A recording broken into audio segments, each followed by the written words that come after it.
talk. It's very basic. I have a very basic question for everybody. And I think that the depth of the answer will be surprising. What if they win? What if they beat the Vikings? By the way, they're up to a 2.5-point favorite at home against Minnesota. They're going to win this football game.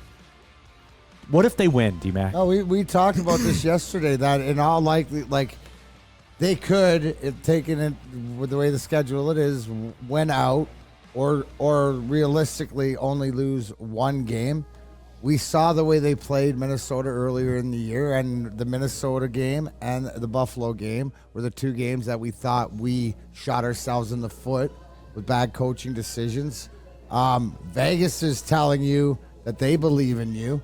What does this mean, Neil? It means that the game against the Jets the next week, going on the road, would be the biggest Lions game in 7 years. They all are. Every game coming up is the biggest Lions game to see where you're at.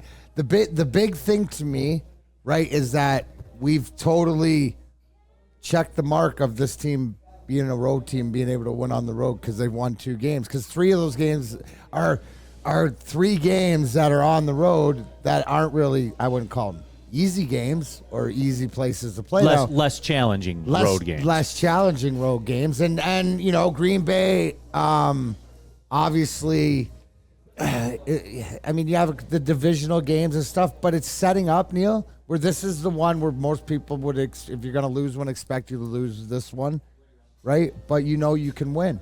You have reasons why you can win. Look at what this team is. And the number one reason is because they're getting healthy. Because we've seen that last week with the DJ Chark that can get separation.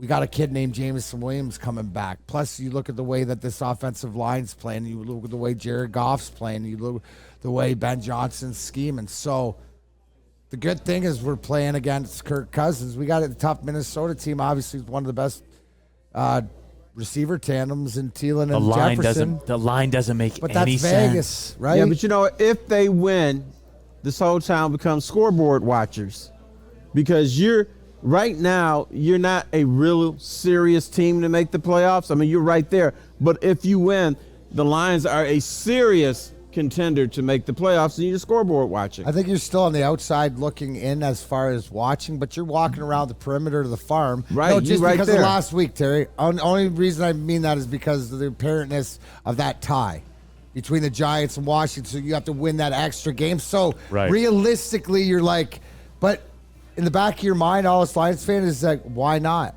This team could, because they're trending that way. Now, don't throw all your eggs in the basket and everything else, but if they win this week, then we get excited. Then we start to scoreboard watch and say, yeah, maybe that could be it. What gets really interesting if they put it together to the last couple weeks of the season, because I think what Terry could be absolutely right. We're sitting there going, okay, we need this, we need that. What if this happens? What if that happens? Wouldn't it be nice to be in that situation?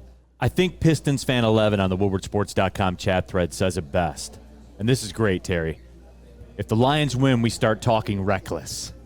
We will blow the top off of this thing. Mm-hmm. And that's, you know, the kind of real reckless. We will start talking reckless, will we not?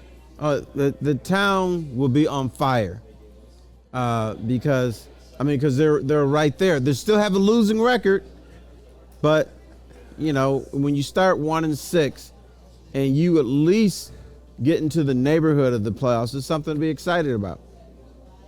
I love that line. We'll start talking reckless. Reckless. Yes. Could you imagine Monday's show? Could you imagine it? And they're favored in the game. They're almost a field goal favorite in the game. They got that, which doesn't mean anything. No, but it play the ball game. But it does, though, Terry, and the reason it does is because when you look at the season in totality for the Vikings, and they're coming in here. What? They're 10-2. All right, they're 4-1 on the road. Mm-hmm. What? They going to go 15-2? The Vikings? And it's not a game they really need. You start working backwards from that, right? They're going to go 15-2, D-Mac? No, they're not going to go 15-2. Here's the thing. They get punched in the face early. They got room to shut it down. Yeah. They're going to go 6-1 on the road? No, they're not going to go 6-1 on the road. So those losses have to come somewhere. And there's not a lot of – you see what I'm saying? You guys know how I like to do this, right? Reverse engineer what Vegas everything. Is doing. Right. You're breaking down on a bigger level of explaining why the lines are favored. Because this is one of those, not the trap game, but this is, you look at Minnesota, that there's one to even out the ebbs and flows of the wins and losses the way the season works. Zach B says Kirk Cousins going to throw 2 picks to Kirby Joseph. Hey, I can see it. I'm not laughing at it. 100%. MPWMU, Ford Field will be nuts. Cousins will be itchy. Here's a side note to all that, too. I just perused StubHub, for tickets to see what, the get-in price was. It's up to $165 for the Lions-Minnesota game in December at Ford Field. Right. Who would have thought that? Yeah, I know. And there's some tickets that not even you can afford, Neil. I know.